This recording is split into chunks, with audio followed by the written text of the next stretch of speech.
বিয়ের আগে বা বিয়ের পরে আমি কিন্তু এত দূর ট্রেন জার্নি কোনো দিনই করিনি।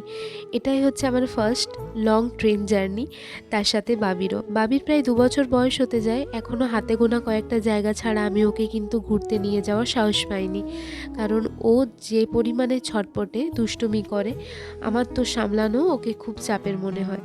তো আজকে আমাদের বাড়িতে হচ্ছে চিকেন, তার সাথে রুটি। কালকে আমাদের যাওয়ার টিকিটটা কনফার্ম হয়ে গেছে। তো যেহেতু বরের উদ্যোগেই আমাদের যাওয়াটাও হচ্ছে, তো বর বলল আজকে কিন্তু চিকেন বানাতে হবে, চিকেন আর রুটি।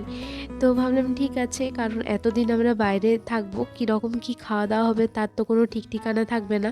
তাছাড়া কালকে যেহেতু যাওয়া, তো সেরকমভাবে কিছু রান্নাও করতে পারবো না, আবার টিফিন বানাতে হবে। সেই জন্য ভাবলাম রাত্রেবেলায় চিকেন আর রুটিটা ওকে বানিয়েই দিই। তো এখানে দেখো আমি চিকেন বানানোর জন্য মশলাটা পেস্ট করে নিয়েছি, আর গোটা গরম মশলা দিয়ে পেঁয়াজটা এখানে ভাজতে দিয়ে দিয়েছি। আর এতে এত সুন্দর একটা গন্ধ আসছিল কি বলবো। এদিকে দেখো রান্না করতে করতে বাবি আমার কোলে উঠবে না, এটা তো হতেই পারে না, মানে ওকে উঠতেই হবে, আসতেই হবে আমার কাছে।